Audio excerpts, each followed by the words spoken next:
வணக்கம். திமுக மத்தவங்க கொண்டு வந்த திட்டங்களுக்கு ஸ்டிக்கர் ஒட்டுவாங்க அப்படின்னு சொல்லிட்டு பொதுவாக ஒரு பார்வை இருக்கு. அது உண்மையும் கூட. பல திட்டங்களுக்கு அவங்க ஸ்டிக்கர் ஒட்டிப்பாங்க. அதிமுக ஆட்சியில வந்திருக்கோம். ஜெயலலிதா அம்மையாரோ அல்லது எடப்பாடி பழனிசாமி அவர்களோ கொண்டு வந்திருப்பாங்க. அதுக்கெல்லாம் இப்பொழுது இவங்க ஸ்டிக்கர் ஒட்டிட்டு இருப்பாங்கன்னு வச்சுங்களேன். அதனால ஸ்டிக்கர் அரசாங்கம், ஸ்டிக்கர் மாடல் அப்படின்லாம் திமுக அரசை கேலி கிண்டல் செய்வது வழக்கம். இப்போ என்ன ஒரு படி மேல போயிருக்காங்க அப்படின்னு பாத்தீங்கன்னா, மத்திய அரசு திட்டங்களுக்கும் மத்திய அரசு கொண்டு வரக்கூடிய வேலை வாய்ப்புகளுக்கும் இவங்க ஸ்டிக்கர் ஒட்ட ஆரம்பிச்சிருக்காங்க. முன்னாடி நிறைய ஸ்கீமுக்கு அந்த மாதிரி ஸ்டிக்கர் ஒட்டுவாங்க. இப்பொழுது பெரிய ஒரு திட்டத்துக்கு இவங்களுடைய ஸ்டிக்கரை ஒட்டியிருக்காங்க. என்ன திட்டம் அது? என்ன ஸ்டிக்கரை ஒட்டியிருக்காங்க? திருந்தவே மாட்டாங்களா இவங்க அப்படின்ற கேள்வியோடு இந்த வீடியோவை நம்ம ஆரம்பிக்கிறோம். தொடர்ச்சியாக நிறைய ஆதரவு கொடுத்துக்கிட்டே இருக்கீங்க. இன்னும் அதிகமான ஆதரவு கொடுங்க. சப்ஸ்கிரைப் பண்ணிடுங்க. அதுக்கப்புறம் அந்த ஹைப் அப்படின்ற ஒரு ஆப்ஷனும் இருக்குமா. இந்த கமெண்ட் பக்கத்தில் இப்படி ஒரு தள்ளி விட்டீங்கன்னா பக்கத்தில் ஹைப் அப்படின்ற ஒரு ஆப்ஷனும் வரும். அதை கிளிக் பண்ணிட்டீங்க அப்படின்னா நிறைய பேருக்கு இந்த வீடியோ போய் சேருவதற்கான வாய்ப்புகள் ஏற்படும். ரொம்ப ஆதரவு கொடுக்குறீங்க. நன்றி. டிஆர்பி ராஜா அவர்கள் நேற்று ஒரு ப்ரெஸ் மீட் கொடுத்திருந்தாரு. நிறைய நேரத்தில் அவரோட ப்ரெஸ் மீட் பார்க்க மாட்டேன். ஏன் அப்படின்னா அதில் உப்புச்சப்பு இருக்காது, ஒரு இதுவும் இருக்காது. அதை பண்ணிட்டோம், இது பண்ணிட்டோம், வரையா இது சண்டைக்கு சரக்கு போட்டு சண்டைக்கு கூப்பிடுவாங்கல்ல ரோட்ல, அந்த மாதிரி பேசிக்கிட்டு இருப்பாரு. அதனால பெருசா அவருடைய ப்ரெஸ் மீட்ல நான் சீண்ட மாட்டேன். ஆனா நேத்து விஜய் ஏதோ பேசிட்டாரு அப்படின்னு சொல்லிட்டு அந்த ப்ரெஸ் மீட்டை நான் பார்க்க நேர்ந்தது. அப்பொழுது சரி என்னதான் பேசியிருக்காரு விஜய் ஒரு இடத்துல அந்த விஜயை பத்தி ஒரு கேள்வி கேட்குறாங்க. விஜய் அவர்கள் திருவாரூர்ல பேசி முடிச்ச பிறகு இந்த ப்ரெஸ் மீட் இங்க வைக்கப்படுது. ஆனா இது வேற நோக்கத்துக்காக ப்ரெஸ் மீட் வைக்கிறாரு டிஆர்பி ராஜா அவர்கள். அந்த விஜய் தொடர்பான ஒரு கேள்வி கேட்குறாங்க. இது மாதிரி விஜய் நீங்க வெளிநாட்டுக்கு முதலீடு பண்ண போயிருக்கீங்க அப்படின்னு சொல்றாரு. நீங்க போனது வெளிநாட்டுல முதலீடு பண்ணதானே தவிர வெளிநாட்டு முதலீடுகளை இங்க கொண்டு வரல அப்படின்னு சொல்லியிருக்காரு. உங்களுடைய பார்வை என்ன அப்படின்னு கேட்கப்படுது. அதுக்கு அவர் என்ன சொல்றாரு அப்படின்னா, இல்லைங்க, புண்ணியமான என்ன கேள்வி இருந்தா கேளுங்க, சரியான கேள்வியை கேளுங்க, இதெல்லாம் நான் பதில் சொல்ல மாட்டேன் அப்படின்னு கடந்து போறாரு.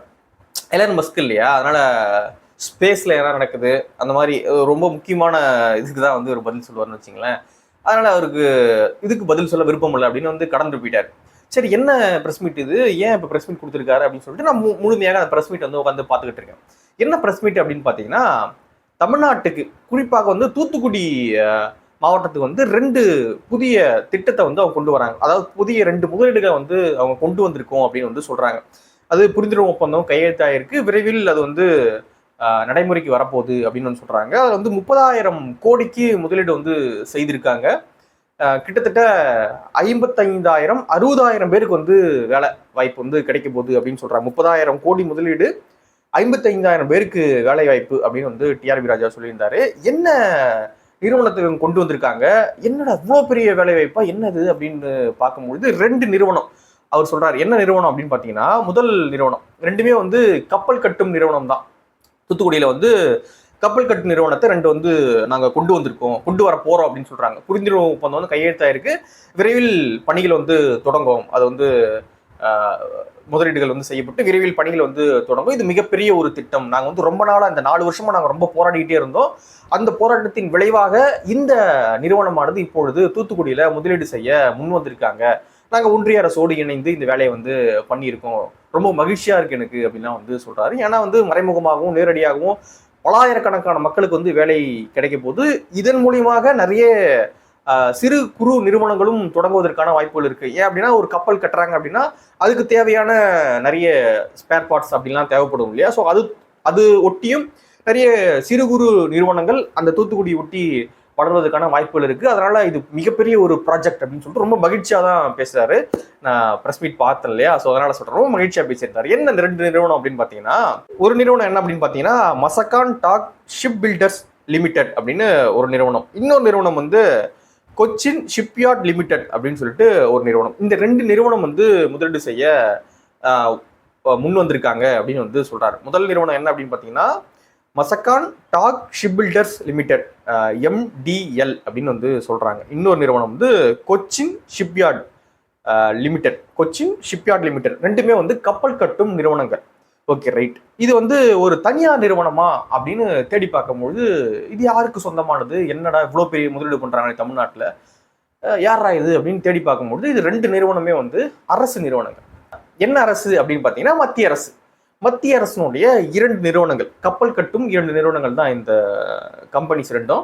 இவங்க தமிழ்நாட்டில் குறிப்பாக அந்த தூத்துக்குடியில தூத்துக்குடி துறைமுகத்தில் தங்களுடைய அந்த கப்பல் கட்டும் நிறுவனத்தை வந்து தொடங்க போறாங்க அப்படின்றதுதான் செய்தி. இது சொல்லக்கூடிய டிஆர்பி ராஜா அவர்கள் ஏதோ ஒரு தனியார் நிறுவனம் இங்க முதலீடு செய்யற மாதிரியும், அந்த நிறுவனத்தை நாங்க பெரிய அளவுல போராடி இங்க கொண்டு வந்து சேர்த்திருக்க மாதிரியும், இதுக்கும் மத்திய அரசுக்கும் எந்த சம்பந்தமும் கிடையாது, அவங்களுக்கும் இதுக்கும் துளி அளவும் தொடர்பு இல்லை அப்படின்ற மாதிரியும் அந்த பிரஸ் மீட்ல வந்து பேசியிருக்காரு. இதை தான் நான் முதலடியே சொல்லியிருந்தேன். இந்த ஸ்டிக்கர் ஓட்டுறதுலாம் இவங்களுக்கு வந்து பழக்கப்பட்டு போச்சு, அதனால அந்த கூச்ச நாச்சமே இவங்களுக்கு கிடையாது. எல்லாத்துக்கும் ஸ்டிக்கர் ஓட்டுறது, யாருக்கு உண்மையான கிரெடிட் போய் சேரணுமோ அவங்களுக்கு வந்து சேராம எல்லா கிரெடிட்டையும் நம்ம எடுத்துக்கணும். நமக்கும் அதுக்கு எந்த சம்மந்தமும் இருக்காது. நம்ம வந்து சும்மா ஒரு 20% உழைப்பு போட்டிருப்போம், அதுக்குன்னு நம்ம எல்லா கிரெடிட்டையும் எடுத்துக்கணும் அப்படின்னு நினைக்கிறோம் இல்லையா? ஸோ அதெல்லாம் வந்து அற்பத்தனமான ஒரு அரசியல். குறிப்பாக இதை வந்து தமிழ்நாடு பிஜேபி கொண்டு போய் சேர்த்திருக்கணும். பிரஸ் மீட் அவர் கொடுத்த உடனே இவங்க என்ன பண்ணிருக்கு அப்படின்னா, ஏங்க இது 2 நிறுவனமே வந்து அரசு நிறுவனம், இந்த 2 அரசு நிறுவனம் வந்து மத்திய அரசு வந்து இங்க முதலீடு செய்ய முன் வந்திருக்காங்க. தமிழ்நாட்டில் வந்து நம்ம முதலீடு செய்வோம், தமிழ்நாட்டில் வேலைவாய்ப்பை பெருக்குவோம், தூத்துக்குடியில வந்து அந்த ஹார்பரை வந்து பெருசாக்குவோம், நல்லா டெவலப்மெண்ட் வரும், அதை ஒட்டி தென் தமிழகத்துல குறிப்பாக தென் மாவட்டங்கள்லாம் வந்து பெரிய அளவில் டெவலப் ஆகும் இதை ஒட்டி அப்படின்னு சொல்லிட்டு அவங்க முயற்சி பண்ணி இதுல வந்து கொண்டு வந்திருக்காங்க. ஆனா டிஆர்பி ராஜா அவர்கள் ஏதோ ஒரு தனியார் நிறுவனத்தை நம்ம பிடிச்சி கொண்டு வந்துட்ட மாதிரியோ, 4 வருஷம் பெரிய அளவுல போராடின மாதிரியோ, மத்திய அரசுக்கு இதுக்கு சம்பந்தம் இல்லாத மாதிரி ஒரு பிரஸ் மீட் வந்து கொடுத்திருந்தாரு. அதுதான் வந்து நமக்கு அப்பதான் நமக்கு வந்து கேள்வி எழுது, திருந்தவே மாட்டீங்களா நீங்களா அப்படின்ற ஒரு கேள்வி அப்பொழுதுதான் நமக்கு எழுது. தமிழ்நாடு பாஜகவும் இதை வந்து பெரிய அளவுல சொல்லலை. என்னங்க நீங்க என்ன சொல்றீங்க, அது வந்து மத்திய அரசு நிறுவனங்க, அவங்க அதாவது பிஜேபியாக நாங்க தான் கொண்டு வந்திருக்கோம் இதை அப்படின்னு சொல்லிட்டு அவங்களும் கிளைம் பண்ணல. அது ரொம்ப சந்தோஷமாச்சுன்னு இவங்க என்ன பண்றாங்க, மொத்தமும் நாங்க தான் கொண்டு வந்திருக்கோம், 30,000 கோடி முதலீடு, கிட்டத்தட்ட 60,000 பேருக்கு வேலை அப்படின்னு சொல்லிட்டு இவங்க இது ஃபுல்லா தம்பட்டம் அடிச்சுக்கிட்டு இருக்காங்க. நேற்று விஜய் அவர்களும் பேசியிருந்தார். என்ன அப்படின்னா, இவங்க வந்து இவங்களுடைய முதலீடை செய்யத்தான் வெளிநாட்டு போராளை தவிர்த்து அங்கிருந்து முதலீடுகள் இங்க வருவது கிடையாது அப்படின்னு வந்து சொல்லியிருந்தாரு. அதைத்தான் பலரும் வந்து கேள்வி கேட்டு இருக்காங்க. என்ன அப்படின்னா, துபாய் போறோம் அப்படின்னு சொன்னாங்க ஒரு தடவை. துபாய் போறோம்னு சொல்லிட்டு இந்த லூலு மால்லாம் வரும் அப்படின்னு சொல்லியிருந்தாங்க. பெரிய லூலு மால்லாம் கொண்டு வர போறோம்னாங்க. அது ஆட்சியை முடிய போகுது, 5 வருஷம் முடிய போகுது, இன்னும் லூலு மாலும் காணோம், இந்த மாலையும் காணோம். அதுக்கான இந்த எங்கடா இந்த தடமே இல்லைன்ற மாதிரி எங்க தொடங்க போறாங்க, என்ன ஏது, அந்த கடக்கால் கூட இன்னும் போடலை. 5 வருஷம் கம்ப்ளீட் பண்ண போறாங்க. பெரிய அளவுல விளம்பரப்படுத்தினாங்க. துபாய் போகும்போது லூலு மால் வரப்போகுது, லூலு மால் வரப்போகுது, ஃபீனிக்ஸ் அடுத்தது, ஃபீனிக்ஸ் தான் இப்போ பெரிய மாலா இருக்கு, அதை தாண்டி ஒரு பெரிய மார்க்கெட் சிட்டி ஒரு லூலு மால் வரப்போகுது அப்படிலாம் விளம்பரப்படுத்தினாங்க. லூலு மாலும் வரல, எந்த மாலும் வரல, இந்த ஆட்சியும் முடிய போகுது, இப்படி இருக்கு. இப்போ ரீசெண்டா வந்து இங்கிலாந்து இதுக்கு போயிட்டு இருந்தாங்க, யூரோப் போயிருந்தாங்க இல்லையா? அப்பொழுது வந்து நிறைய நிறுவனத்து கூட கையெழுத்தாச்சு அப்படின்லாம் சொல்லிட்டு இருந்தாங்க. அப்போ கூட எடப்பாடி பழனிசாமி சொல்லியிருந்தாரு, இது எதுவுமே வந்து புதிய இன்வெஸ்ட்மெண்ட் கிடையாது, எல்லாமே வந்து விரிவாக்கம் பண்றாங்க, ஆல்ரெடி இங்க கம்பெனிஸ் இருக்கு, அந்த கம்பெனியை வந்து எக்ஸ்பேண்ட் பண்றாங்க, அதுக்கான ஒப்பந்தங்கள் தான் கையெழுத்தாயிருக்கே தவிர்த்து புதிய முதலீடுகள் பெரிய அளவுல இங்க இப்பொழுது வரல. இவர் யூரோப் போனதுனால பெரிய முதலீடுகள் இங்க வரல அப்படின்னு வந்து சொல்லியிருந்தாங்க. இப்படி தொடர்ச்சியாக எல்லாருமே குற்றச்சாட்டுகளை வந்து முன் வச்சுக்கிட்டே இருக்காங்க. இவங்க வெளிநாடு போறது வந்து சரியாக படல, முதலீடுகள் வருதுன்றாங்க, ஆனா அவ்வளவு பெரிய முதலீடுகள்லாம் ஒண்ணு வரலையே. அந்த இவங்க சொன்ன அளவுக்கான முதலீடுகள் தமிழ்நாட்டுக்கு வந்திருந்தது அப்படின்னா பெரிய அளவுல இன்னைக்கு வளர்ச்சியானது எட்டி இருக்கும் இந்த 5 வருஷத்துல. ஆனா ஒண்ணுமே காணாமே அப்படின்றதுதான் அரசியல் கட்சி தலைவர்களுடைய டவுட்டா இருக்கு. அதான் அவங்க வந்து வெளிப்படுத்துறாங்க. இன்னொன்னும் ஒரு படி மேல போய் என்ன கேட்கறாங்க அப்படின்னா, இவ்வளவு டவுட் இருக்கு இல்லைங்க, மக்களுக்கு டவுட் இருக்கு, அரசியல்வாதிகள் டவுட் இருக்கு, இவங்க பத்திரிகையாளர் அப்படின்னு எல்லாருமே டவுட் பண்றாங்க. நீங்க வெளிநாட்டு போறது தொடர்பாக எல்லாரும் சந்தேகப்படுறாங்க. இப்ப அதுக்குதான் கேட்கறாங்க, வெள்ளை அறிக்கை நீங்க வெளியிட்டீங்க அப்படின்னா எல்லா டவுட்டும் கிளியர் ஆயிடும். இதோ பாருங்க, வெள்ளை அறிக்கை வெளியிட்டோம், என்ன கேட்டீங்க, வெள்ளை அறிக்கை வெளியிட்டோம், இவ்வளோ எம்ஓயு கையெழுத்தாயிருக்கு, எம்ஓயு இவ்வளோ தூரம் வந்து இன்வெஸ்ட்மெண்ட்டா மாறி இருக்கு, இவ்வளோ தூரம் கட்ட ஸ்டார்ட் பண்ணியிருக்காங்க, இவ்வளோ கம்பெனிஸ் வந்து ரன் ஆக ஆரம்பிச்சிடுச்சு, அதனால இவ்வளோ பேருக்கு வேலைவாய்ப்பு கிடைக்குது, அதுல இவ்வளோ பேர் தமிழர்கள் அப்படின்னு சொல்லிட்டு, தமிழர்கள் மட்டும் இல்லாம இவ்வளோ பேர் உயர் பொறுப்புல இருக்காங்க, தமிழர்கள் இவ்வளோ பேர் உயர் பொறுப்புலையும் அதில் போய் உட்காந்துருக்காங்க, படிக்கக்கூடிய மாணவர்களை செலக்ட் பண்ணி நாங்கள் வந்து வேலைவாய்ப்புகள் கொடுத்துக்கிட்டு இருக்கோம் அப்படின்னு நிறைய நீங்க சொல்லலாம் இல்லையா? ஆனா அந்த வெள்ளை அறிக்கை மட்டும் இவங்ககிட்ட இருந்து வெளியே வரவே மாட்டேங்குது. கேட்டா அவ்வளவு முதலீடு, நேற்று கூட டிஆர்பி ராஜா சொல்றாரு, அவ்வளவு முதலீடு வந்துருச்சு, இவ்வளவு முதலீடுகள் வருது, நிறைய எம்ஓயு கையெழுத்தா இருக்கு அப்படின்னு நிறைய சொல்றாரு. ஏதோ 1010 ஏதோ ஒரு நம்பர் சொல்றாரு, அவ்வளவு தூரம் கையெழுத்தா இருக்கு அப்படின்லாம் வந்து நிறைய தம்பட்டம் அடிச்சுக்கிறாங்க இல்லையா? ஆனா மெட்டீரியலா ஒரு ப்ராப்பரா எவிடன்ஸோட இவங்க வெளியிடுறாங்களா அப்படின்னு கேட்டீங்கன்னா அது எதுவுமே இதுவரை நடைபெறல. சிங்கப்பூர்லாம் போனாங்க, சிங்கப்பூர், துபாய், யூரோப்பு எல்லா இடத்துக்கும் போறாங்க இல்லையா. இதுல இப்போ நீங்க யூரோப் போனது கூட விட்டுருங்க, யூரோப் இப்பதான் போயிட்டு வந்திருக்கீங்க. ஆனா இதுக்கு முன்னாடி துபாய் போனீங்க இல்லையா, துபாய், சிங்கப்பூர் போன்ற நாடுக்கெல்லாம் போனாங்க, அப்பொழுது போனீங்க இல்லையா. சோ அது இவ்வளவு ஆண்டுகள் கழிச்சு என்னவாக மாறி இருக்கு அப்படின்ற ஒரு கேள்வி இயல்பாக மக்களுக்கு எழும்ல. இவ்வளவு வருஷம் ஆயிடுச்சு, நீங்க அன்னைக்கு போனீங்க, அன்னைக்கு இவ்வளவு வரும்னு சொன்னீங்க, இவ்வளவு வருஷம் கடந்துருச்சு, இன்னைக்கு அது என்னவாக நிக்குது அப்படின்னு ஒரு கேள்வி இருக்குல்ல. அது வந்து நீங்க மக்கள் கிட்ட அந்த விடைக்கு நீங்க தீர்வை கொடுத்துட்டீங்க அப்படின்னு, அந்த கேள்விக்கு நீங்க விடையை கொடுத்துட்டீங்க அப்படின்னா மக்கள் ரொம்ப ஹாப்பி ஆயிடுவாங்கல்ல. இல்லை இவ்வளோ தூரமா, பரவாயில்ல, அன்னைக்கு சொன்னாங்க அதுல இவ்வளோ தூரம் மாறிடுச்சு, அதாவது ஒன்று ரெண்டு மிஸ் ஆனாலும் பரவாயில்ல, ஆனா இவ்வளோ தூரம் மாறி இருக்கே இன்வெஸ்ட்மெண்ட்டா அப்படின்ற ஒரு நம்பிக்கை வந்து திமுக மேல ஏற்படும்ல. ஆனா திமுக வந்து செஞ்சா உருப்படியா செஞ்சா அது வெள்ளையறிக்கையா வெளியிடுவாங்க. அது ஒண்ணுமே ஆகாத போது என்ன பண்ணுவாங்க, இருக்கிற கம்பெனிக்கு எக்ஸ்பேண்ட் பண்றதுக்கு கையெழுத்து போட்டு வந்திருக்காங்க. கேட்டா நாங்க பெரிய முதலீடை கொண்டு வந்துட்டோம், பெரிய அது இங்க இருக்கிறான் கம்பெனி, அவன் தமிழ்நாட்டுல சென்னையில கம்பெனி வச்சிருக்கான், அவனை கூட்டிங்க வாப்பா, இந்த கையெழுத்து போடுங்கப்பா, இது பெருசா ஆயிக்குங்க, உங்களுக்கு நிறைய சலுகைகள்லாம் தரோம், விரிவடைய நல்லா பெருசா எக்ஸ்பேண்ட் பண்ணிக்கோங்க கம்பெனியை அப்படின்னு சொல்லி இங்க இருக்கிறவனை கூப்பிட்டு பேசுறதை விட்டுட்டு இதுக்கு நான் யூரோப் போறேன் இந்த கையெழுத்து போட அப்படின்னு சொல்றது என்ன மாதிரியான வேலை, என்ன மாதிரியான ஏமாற்று வேலை அப்படின்ற கேள்விகள்லாம் எழுது. அதான் விஜய் அவர்களும் கேட்டிருந்தாரு. இந்த டிஆர்பி ராஜா, இந்த மாவட்டத்தில் ஒரு அமைச்சர் இருக்காரு, அதான் டிஆர்பி ராஜா தான்.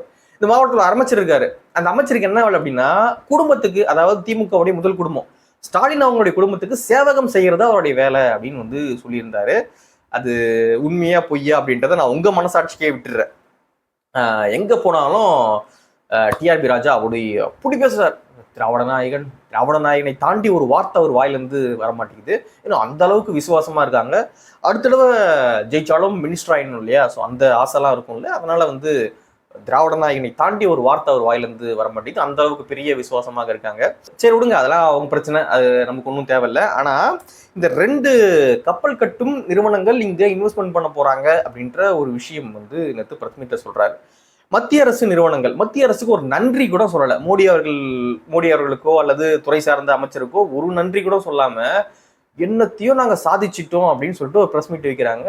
பாஜகவும் பெருசா இதை வந்து கண்டுக்காம கடந்துட்டு போறாங்க. நானும் அவங்க எக்ஸ்தலத்தெல்லாம் போய் செக் பண்ணி பாக்குறேன், என்ன போட்டிருக்காங்களா என்ன ஏதுன்னு பார்க்கும்போது அவங்களாம் இதை பத்தி ஒண்ணுமே போடல, இதுக்கும் எங்களுக்கும் எந்த சம்மந்தமும் இல்லை அப்படின்னு சொல்லிட்டு பாஜக சைலண்டா வேற ஏதோ வேலை பார்த்துக்கிட்டு இருக்காங்க. இப்படி நீங்க வேலை பார்த்துக்கிட்டே இருந்தீங்கன்னா திமுக இன்னொரு வேலையை பார்த்துக்கிட்டே இருப்பான். நீங்க கொண்டு வர விஷயத்துக்கு அவன் ஸ்டிக்கர் ஒட்டி பெருமையை தேடிப்பான். இந்த பெருமைக்கு எருமை மேய்ச்ச கதை தான் அவங்க மேய்ச்சிக்கிட்டே இருப்பாங்க. நீங்க மட்டும் உங்க திட்டத்துல வந்திருந்தாலும் உங்களுடைய முயற்சியால வந்திருந்தாலுமே உங்களுக்கு அந்த கிரெடிட் போய் சேர்றதுக்கான வாய்ப்புகள் குறைவு. ஸோ இதெல்லாம் வந்து அரசியல் கட்சிகள் கவனிக்கணும். இதே போல நிறைய திட்டங்களை வந்து அதிமுக கொண்டு வந்திருந்தாங்க, அதை வந்து நாங்க கொண்டு வந்தோம் அப்படின்னு இவங்க ஸ்டிக்கர் ஓட்டினாங்க. அவங்க அதிமுக பெரும்பாலும் அதை வந்து கண்டுக்க மாட்டாங்க. அதே போலதான் பிஜேபி இப்போ கண்டுக்காம மௌனமா இருக்காங்க. இதெல்லாம் அரசியல் கட்சிகள் கவனிக்கணும். ஏன்னா டக்குன்னு ஏமாந்தோம்னா உங்க மேலே ஸ்டிக்கர் விட்டுருவான், இவன் இங்க எம்எல்ஏ தான், அதிமுக எம்எல்ஏவா இருக்கும், ஆனா ஸ்டிக்கர் ஒட்டி எங்க எம்எல்ஏ அப்படின்றாங்க. ஸோ அதனால ரொம்ப கேர்ஃபுல்லாக இருக்கணும் திமுக ஆட்சியில இருக்கிற வரைக்கும். இன்னும் 6 மாசம் தானே, வெயிட் பண்ணி பார்ப்போம். அதனால மக்கள் இவங்க ஒரு விஷயத்த சொல்றாங்க அப்படின்னா மேம்போக்காக கரெக்டாக தான் இருக்கும் அப்படின்னு நம்ம நினைக்கக்கூடாது. ஒரு விஷயத்த இவங்க சொல்றாங்க அப்படின்னா இருக்காது, தப்பா தானே இருக்கும், உள்ள போய் நம்ம தேடணும், தேடி பார்த்தாதான் இதுல என்னென்ன ஓட்டை இருக்கு, என்னென்ன இவங்க ஃப்ராடுத்தனம் இதில் பண்ணியிருக்காங்க அப்படின்றத நம்மளால புரிஞ்சுக்க முடியும். ஸோ இதெல்லாம் ஒரு சின்ன எக்ஸாம்பிள் நினைக்கிறேன். இந்த மாதிரியான விஷயங்கள்ல ஒரு சின்ன சின்ன எக்ஸாம்பிள். யாருக்கு அந்த கிரெடிட் போய் சேரணுமோ அவங்களுக்கு ப்ராப்பராக போய் சேர்றதே கிடையாது, எல்லாத்துக்கும் ஸ்டிக்கர் ஒட்டிட வேண்டியது. அப்படிதான் இந்த கப்பல் கட்டு நிறுவனத்துக்கும் அந்த முதலீடு பண்ண போற அந்த நிறுவனத்துக்கும் வந்து இந்த 2 நிறுவனத்துக்கும் இவங்க ஸ்டிக்கர் ஒட்டிட்டு இருக்காங்க. எங்களுடைய முயற்சி பெரிய முயற்சி எப்படி இருந்துக்கலாம், 20% தாங்க இருந்திருக்கும். மத்திய அரசு நினைக்கலன்னா அவங்களுடைய 2 நிறுவனங்களை கொண்டு வந்து இங்க இன்வெஸ்ட்மெண்ட் பண்ண சொல்லியிருப்பாங்களே. ஸோ ஏதாவது யாருக்கு போய் சேரணுமோ அவங்களுக்கு தான் போய் சேரணும். சும்மா எல்லாத்துக்கும் நான் தான் ஏதாவது உருப்படியே செஞ்சுதான் பரவாயில்ல, நீங்க எடுத்துக்கலாம். ஒண்ணுமே செய்யாம நான் தான் அது எப்படி சரியா இருக்கும் அப்படின்ற கேள்வி இயல்பாக எழுது. அந்த கேள்வியை தான் இப்போ நம்ம இந்த வீடியோல கேட்டு விட்டுருக்கோம். ஸோ உங்களுடைய பார்வை என்ன அப்படின்றதையும் கமெண்ட்ல பதிவு பண்ணிடுங்க. நன்றி.